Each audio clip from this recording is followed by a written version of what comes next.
we will switch from the core hallmarks to the emerging hallmarks and the enabling characteristics. As I told you before, there are 6 core hallmarks of cancer, which have been described in the first Hallmarks paper and which we have discussed in the previous clips.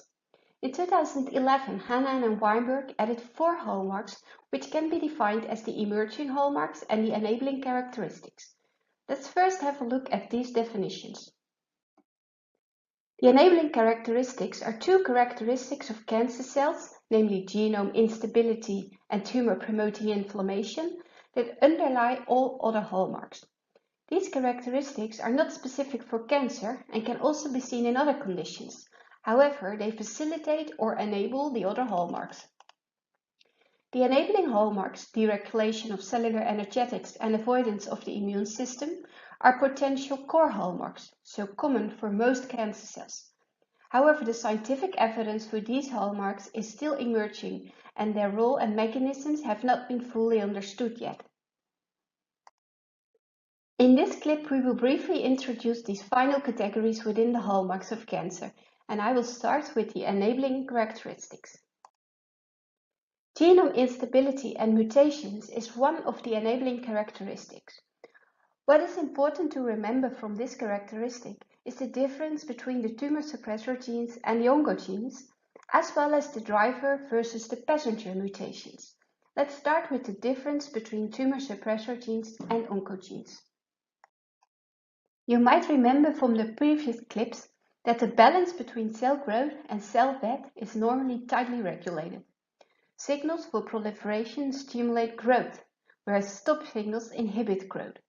We've seen previously that the tumor suppressor genes are important regulators of the stop signal. These were the brakes of the car. When there is a defect in a tumor suppressor gene, for example through a mutation, it is possible that the stop signal is ignored and cells continue to grow.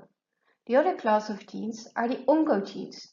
Oncogenes arise when there is a mutation in one of the genes that facilitate the growth signal. So in other words, promote cell growth. The mutation can result in an effect that is similar to the jammed gas pedal, so chronic proliferation. Mutation in both of these genes can therefore contribute to the development of cancer. In this schematic overview, you can clearly see the difference between the oncogenes and the tumor suppressor genes, and the car is again used as a model to explain these differences. It is important to realize that in the case of an oncogene, the presence or increased activity of the gene can result in cancer development. The gas pedal is always pushed. In contrast, for a tumor suppressor gene, the absence of the gene or the protein can contribute to cancer development. The brake of the car is broken. So based on this information, you should now be able to distinguish whether the following genes are oncogenes or tumor suppressor genes. All of these genes have been described in the previous clips in the Hallmark session.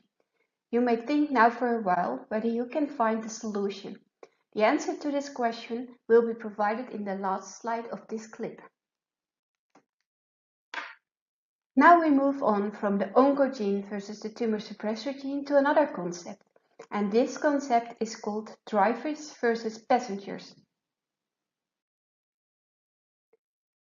We have seen that mutations, so changes in or on the DNA, can result in altered activity of genes and proteins. The number of mutations in a particular cancer cell strongly depend on a few factors. For example, in most cases, the cancers in children show relatively few mutations. On the other hand, cancers that are associated with mutagens such as smoking and UV light, so for example lung cancer and melanoma, show relatively many mutations. And that is because UV light and smoking can cause these mutations. Also, for this particular form of large bowel cancer shown on the left, in which defects in DNA repair genes are reported, the rate of mutations is relatively high. It should be said though that not all mutations are considered equally important in the development of cancer. This brings us to the concept of the passengers versus the drivers. Passenger mutations are mutations that are there, but which do not really contribute to the development of cancer. These are just random errors in the DNA. They increase with age and are more commonly seen in tissues that divide quickly. The driver mutations show, however, a whole other story.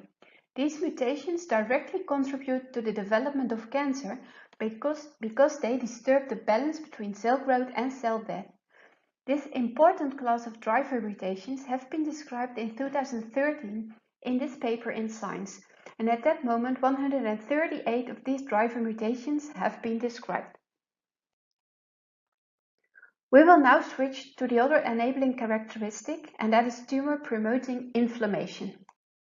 We have already learned that the tumor microenvironment can play an important role in the process of cancer development. This is also true for the cells that can promote inflammation.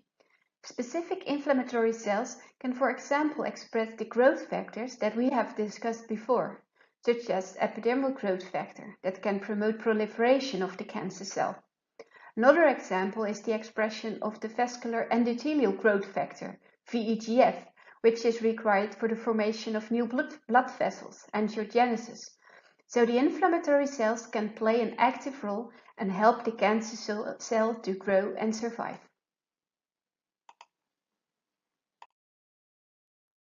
Before we end this clip, we will spend a few words on the emerging hallmarks. As I told you, the evidence for these hallmarks is still emerging and their role is not exactly understood. The first one is deregulating cellular energetics. Cancer cells, of course, need a lot of energy to grow. For reasons that are not yet fully understood, cancer cells can reprogram their metabolic routes for energy production. This means that the cancer cells largely depend on glycolysis, resulting in the production of lactate. This is also called the Warburg effect. This characteristic of cancer cell is also extensively discussed in another course at Wageningen University, Molecular Regulation of Health and Disease. Lastly, the final emerging hallmark is avoidance of the immune system.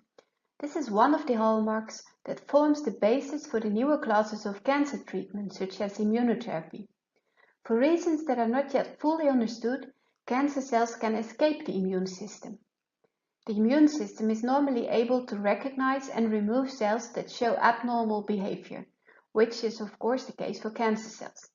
Especially T lymphocytes and natural killer cells seem to play an important role in this surveillance, and cancer cells develop strategies to escape this surveillance. Research in this active field is ongoing, and I expect that we will learn more about this fascinating mechanism in the coming years. I would like to conclude this clip with some examples of oncogenes and tumor suppressor genes. There is a Q&A session planned in case you might have any questions.